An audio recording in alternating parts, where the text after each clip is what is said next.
오늘 우리에게 주시는 하나님의 말씀 시편 73편 23절부터 28절까지의 말씀입니다. 시편 73편 23절부터 28절까지의 말씀. 구약성경 855페이지 정도에 있어요. 제가 봉독하겠습니다. 내가 항상 주와 함께하니 주께서 내 오른손을 붙드셨나이다. 주의 교훈으로 나를 인도하시고 후에는 영광으로 나를 영접하시리니 하늘에서는 주 외에 누가 내게 있으리요 땅에서는 주밖에 내가 사모할 이 없나이다. 내 육체와 마음은 쇠약하나 하나님은 내 마음의 반석이시요 영원한 분깃이시라. 무릇 주를 멀리한 자는 망하리니 음녀같이 주를 떠난 자를 주께서 다 멸하셨나이다. 하나님께 가까이함이 내게 복이라. 내가 주 여호와를 나의 피난처로 삼아 주의 모든 행적을 전파하리이다. 아멘. 오늘 우리가 함께 보신 이 시편 73편은요, 시편 중에서도 시편을 5권으로 나눌 수 있는데 그 중에 제3권에 해당하는, 그리고 이 아삽의 시입니다. 이 아삽이라는 인물은 지금으로 말하자면 이 성가대 또 찬양대 찬양대장이라고도 말할 수 있습니다. 이 아삽, 이 시인이 어떤 복의 생각을 가지고 있는지에 대해서 우리에게 잘 보여주고 있습니다. 이 시인이 하나님의 성전, 성소에서 깨달음을 통해 얻게 된 이 복의 개념은 그가 이전에 가지고 있었던 이 복의 개념과는 너무나도 다른 것이었습니다. 그래서 이 아삽이 깨달은 이 복의 개념을 통해서 우리도 우리가 가지고 있는 복의 개념을 다시 한번 생각해 볼 수 있기를 소망합니다. 이 시인은요, 이전에 하나님의 축복이라고 생각했던 것은 이 세상에서 형통하고 잘 되는 것, 그것이 하나님의 축복이라고 생각했습니다. 여러분들은 어떠시나요? 여러분들은 하나님의 복하면 어떤 이미지가 먼저 떠오르십니까? 이 세상에서 형통하고 잘 되는 것? 이 시인하고 똑같은 개념일 수 있습니다. 또 그는 어떤 생각을 했냐면 하나님께서 이 마음이 정결한 사람에게 이 형통과 번영을 허락하신다고 생각했습니다. 그러니까 마음이 정결한 자에게 하나님께서 형통과 번영을 허락하시고 이 하나님의 축복하면 세상에 형통하고 잘 되는 것, 그걸 생각했죠.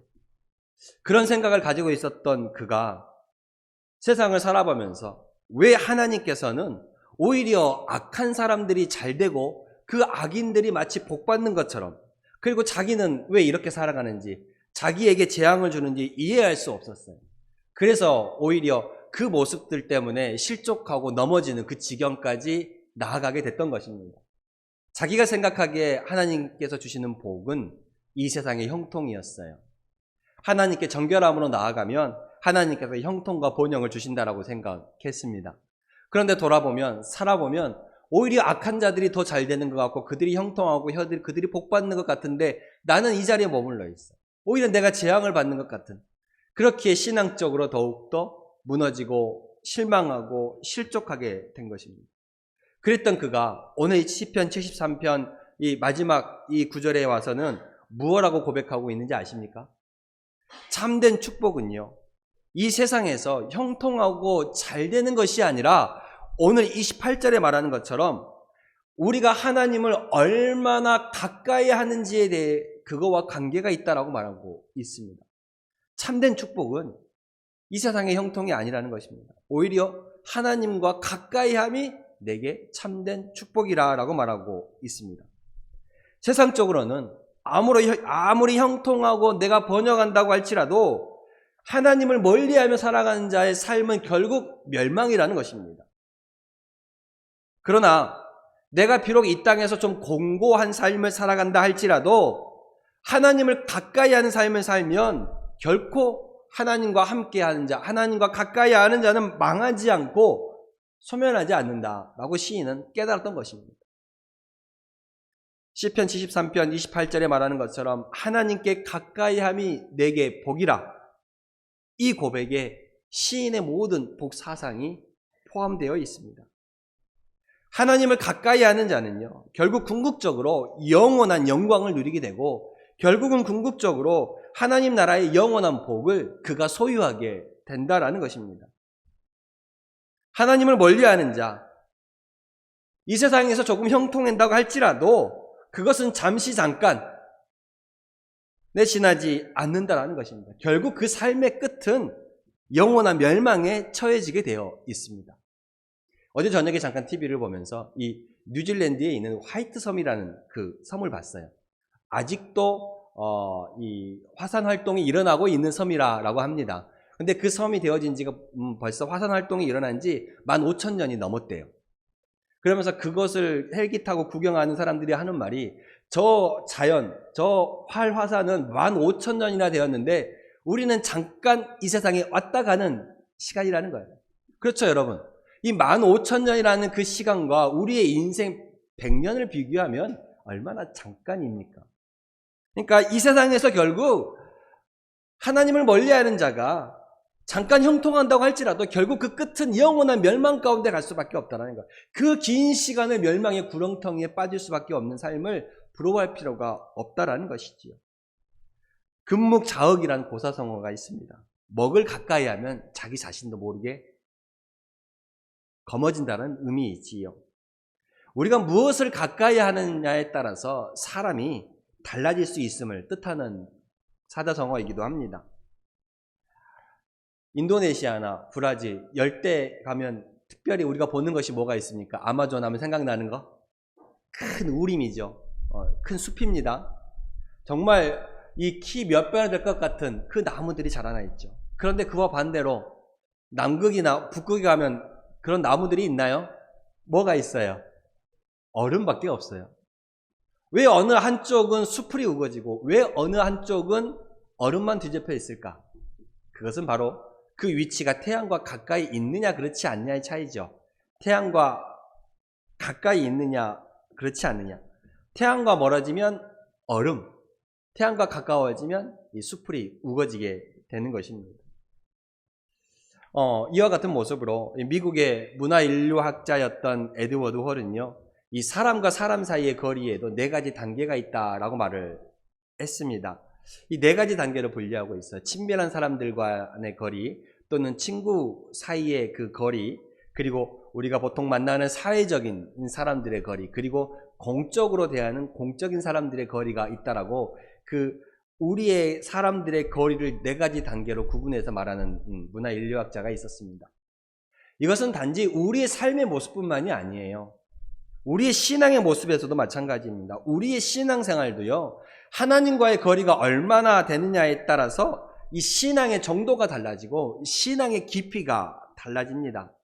하나님과 가까이 하면 가까이 할수록요, 우리는 하나님 중심의 삶을 살아가게 되는 것입니다. 그리고 하나님의 중심을 살아가는 그들이 머무는 그 자리가 바로 축복의 자리가 된다라는 사실을 기억하시기를 바랍니다. 그래서 우리는 하나님과 가까이 해야 합니다. 하나님께 가까이 함이 내게 복이라. 그러면 우리가 하나님과 가까이 하려면 어떻게 해야 할까? 먼저 첫 번째로 우리는 하나님과 가까이 하려면 먼저 하나님을 내가 알아야 합니다.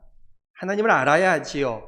알아야 힘이 생기고 알아야 가까워질 수 있는 것입니다. 이건 인간관계에도 마찬가지예요, 여러분. 내가 상대방과 가깝다라는 것은 무슨 의미입니까? 내가 상대방에 대해서 잘 안다라는 의미이지요. 내가 상대방에서 잘 알지도 못하는데 상대방과 가깝다라고 말할 수 있나요? 아니죠. 친하다고 말할 수 있는 것도 내가 상대방에 대해서 잘 알기 때문에 친하다라고 말하는 것입니다. 가깝다라는 것은 상대방을 아는 것이지요. 저 상대가 무엇을 좋아하고 저 상대가 어떠한 모습으로 살아가는지를 잘 아는 것. 그래야 그 상대방에게 가까이 다가갈 수 있는 것입니다. 우리가 상대방을 모르고서는 가까워질 수가 없지요. 하나님과도 마찬가지입니다. 우리가 하나님을 잘 모르면 하나님을 신뢰하기 어렵다라는 겁니다. 하나님에 대해서 내가 정확히 인지하지 못하는데 어떻게 그 하나님께 모든 걸 내어 맡기고 신뢰하며 나아가겠습니까? 마치 하나님 앞에 원망하고 우리가 하나님 앞에 신앙생활을 하면서 마치 누군가를 위해 신앙생활을 하는 것처럼 그런 모습은 내가 하나님을 잘 모르기에 나오는 모습들인 것이지요. 우리는 하나님과 가까이 하기 위해서는 먼저 내가 믿는, 내가 알고자 하는 가까이 하고자 하는 그 하나님을 알아야 한다는 것입니다. 내가 하나님이 누구인지를 알아야 가까워질 수 있는 거예요. 그렇게 우리는 하나님을 먼저 알아야 합니다. 우리의 삶에도 그래요. 우리가 삶에 오해가 왜 생기는 줄 아십니까? 오해가 생기는 이유는요, 나를 먼저 바라보기 때문에 오해가 생기는 거예요. 상대방을 이해하려고 하지 않기 때문에 생기는 것이 오해이지요. 잘못 이해되었다라는 것입니다. 그게 오해입니다. 때로 우리가 하나님을 원망하게 되는 것도요, 내가 하나님에 대해서 잘 모르기 때문에 원망함으로 나아가는 거예요. 모르니까 원망할 수밖에 없는 것이죠. 그래서 칼빈은 이렇게 말했습니다. 하나님을 원망하려는 마음이 들거든 하나님의 섭리를 좀 더 기다려보라 라고 말했습니다. 우리가 하나님을 좀 더 알아야 그 원망의 마음도 사라지는 것이지. 우리가 하나님과 가까이 하기 위해서는 먼저 어떻게 해야 합니까? 하나님을 알고자 해야 합니다. 두 번째, 우리가 하나님과 가까이 하기 위해서는 어떻게 해야 합니까? 자주 만나야 합니다. 자주 만나야 해요. 가까워지기 위해서는요, 자주 만나야 합니다. 자주 만나는 사이를 가깝다라고 말하는 것입니다. 그래서 우리말에도 이런 말이 있죠. 먼 친척보다 가까운 이웃이 낫다는 말이 있잖아요. 그렇죠. 왜요? 자주 만나기 때문에 그래요. 자주 만나기 때문에 낫다는 거예요. 자주 만나고 자주 보다 보니까 친해지는 거예요. 하나님과도 그렇습니다. 하나님과 자주 만나시길 바랍니다. 하나님과 가까워지기 위해서는 하나님과 자주 만나고 하나님과 자주 대면해야 돼요. 자주 만난다는 건 뭐예요?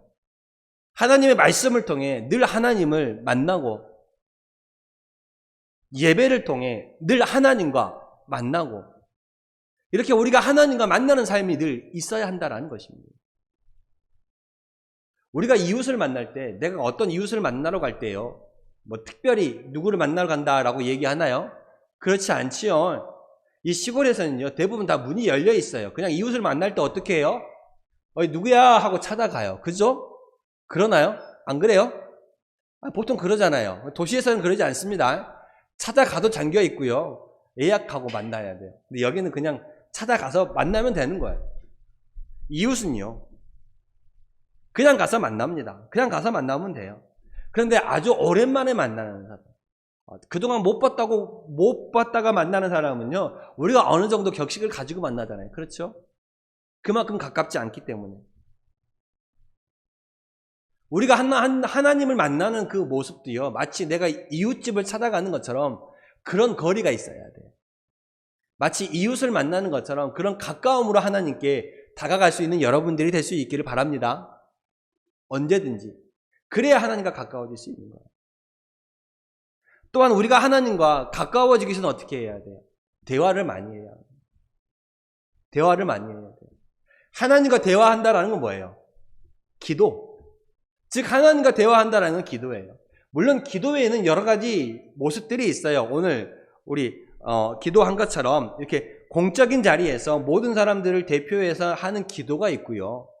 밥 먹을 때 하는 기도. 그렇죠? 또는 내가 하나님 앞에 시간을 정해놓고 하는 그 기도, 또는 수시로 하는 기도도 있어요. 그렇죠? 마치 내가 혼자만 하는 것처럼, 내가 항상 저번에도 말씀을 드렸잖아요. 혼자만 하는 것처럼 우리는 여러분 화장실에 똥 싸면서도 하나님과 기도하고 대화할 수 있는 거예요. 그렇죠? 하나님과 자주 대화를 해야 합니다. 어떤 형식과 격식이 어려워할 필요 없어요. 마치 이웃과 대화하듯이 하나님과 대화할 수 있는 여러분들이 될 수 있기를 바랍니다. 자주 대화를 해야 하나님과 가까워질 수 있는 거예요. 그래서 마르틴 루터는 이렇게 말했습니다. 어떻게 말했냐면 마르틴 루터는요, 내가 하루라도 기도를 하지 않으면 그날은 사탄이 이기는 날이라고 말했습니다. 그러면서 우리는 더욱더 바쁠수록 더 많이 기도하라라고 말하고 있습니다. 왜요? 바쁘면 우리가 더 실수하기 쉽기 때문에 그렇습니다. 하나님과 가까워지기 위해서는 우리는 대화를 해야 합니다. 그 대화가 바로 기도예요. 여러분, 우리가 세상을 살아가면서 많은 중요한 것들이 있지요. 가족도 중요합니다. 가정도 중요하고, 친구도 소중하고, 이웃도 소중하고, 직장도 소중하고, 다 소중해요. 근데 어느 순간 어느 때가 되면 그 모든 것들이 내게 아무런 힘이 되지 않을 때가 있습니다. 어떤 때예요? 바로 삶과 죽음을 다투는 그 시간이 여러분들에게 다가오면 내가 가지고 있는 모든 것 아무런 내게 힘이 되지 않습니다. 삶과 죽음을 다투는 그 순간에 내게 가장 중요한 것, 소중한 것은 바로 하나님뿐입니다. 오직 하나님만이 저와 여러분의 힘이 된다라는 것을 기억하십시오. 그러니까 우리는 하나님께 가까이 해야 합니다. 무엇보다도 하나님과 가까이 해야지요. 그래서 우리가 하나님과 가까이 한다면 오늘 나에게 예기치 못한 일이 다가온다 할지라도 우리는 두려워하지 않는 것입니다. 강하고 담대하게 나갈 수 있다라는 것입니다. 그래서 하나님과 가까이 하기 위해서 여러분들은 늘 이 수시로 혼자 읊조리든 마음속으로 중얼이시든 늘 하나님과 대화하시는 여러분이 되시길 바랍니다. 기도하시는 여러분이 되십시오. 대화를 많이 해야 가까워지는 관계가 되는 것입니다. 또한 우리가 하나님과 가까워지기 위해서는 어떻게 해야 합니까? 삶의 모든 순간을 함께 해야 하는 것입니다. 이 말이 무슨 말입니까? 주님과 동행하는 삶이 되어야 한다는 의미이지요. 내 안에 주가 있고 주님이 나와 함께하는 그 삶, 내가 주 안에 살고 주님이 내 안에 계시는 그러한 동행의 삶이 여러분 가운데 있어야 합니다. 주님께서도 말씀하셨죠. 요한복음 15장 7절에 이렇게 말씀하셨습니다. 너희가 내 안에 거하고 내 말이 너희 안에 거하면 무엇이든지 원하는 대로 구하라. 그리하면 이루리라.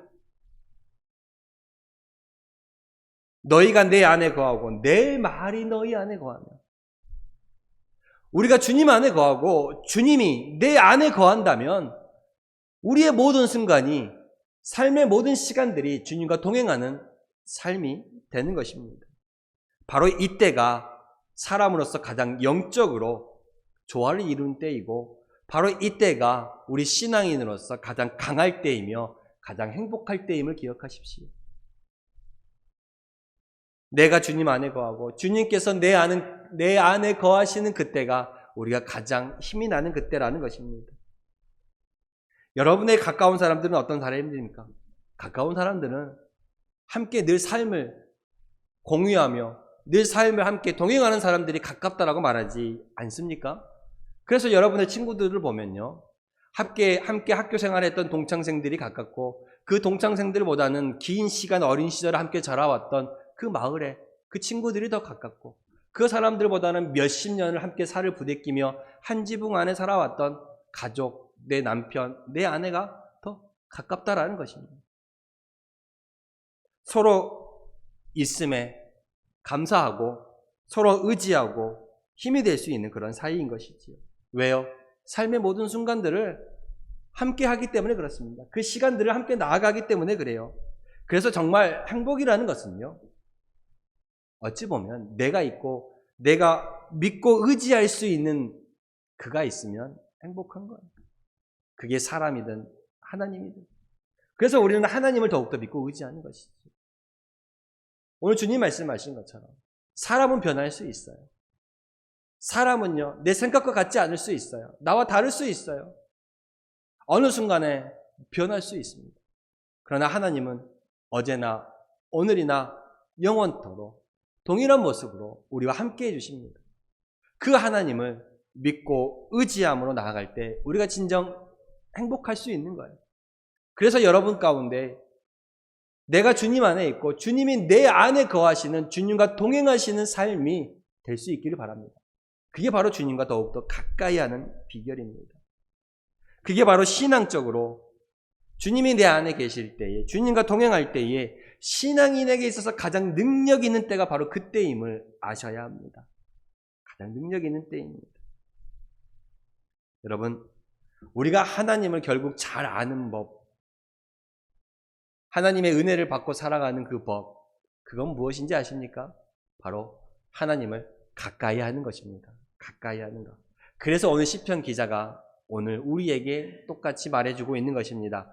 하나님께 가까이함이 내게 복이라 라고 말하고 있습니다. 그 시편 13편 이 초반 구절에 보면 이 시인은 생각했어요. 이 삶의 형통이라는 것이, 하나님의 복이라는 것이 이 세상의 형통이고 잘 되는 것이고 하나님 앞에 정결함으로 나아가면 하나님께서 번영과 축복을 주실 거라 생각했는데 삶을 살아보니 오히려 이 세상에 악인들이 잘 되는 것 같아. 그런데 그런 성소에서 이 복의 개념을 다시 한번 깨닫습니다. 어떤 개념이에요? 이 세상에 아무리 잘 된다고 하더라도 하나님과 멀어지면 결국 그 인생은 영혼은 멸망이라는 걸 깨달았던 거예요. 그래서 내가 비록 지금 공고하다 할지라도 내가 하나님과 가까이 있으면 영원한 생명, 영원한 복을 내가 소유하게 된다는 것을 깨닫는 거예요. 그러니 내 환경과 여건이 어떠하다 할지라도 하나님과 가까이 함이 그것이 진정한 참 복이구나 라고 고백을 하는 것입니다. 여러분에게도 그런 복이 있기를 소망합니다. 여러분에게도 이러한 신앙의 고백이 있기를 원합니다. 하나님을 가까이 하십시오. 여러분의 삶 속에 문제를 가까이 하면 문제가 크게 보이는 법이고 여러분의 삶 속에 하나님을 가까이 하면 그 문제 뒤에 역사하시는 하나님을 바라보게 되는 것입니다. 그러니 두려워하지 않죠. 그러니 강하고 담대함으로 나아가게 되는 것입니다. 여러분, 환경과 여건보다 그것을 넘어서 역사하시는 하나님을 가까이 하심으로 말미암아 정말 그곳 가운데 하나님을 가까이 하는 그곳 가운데 축복의 비밀이 숨어 있다는 것을 깨달으시고 하나님과 가까이 하시는 우리 성도님들의 삶이 다 될 수 있기를 바랍니다. 기도하겠습니다. 하나님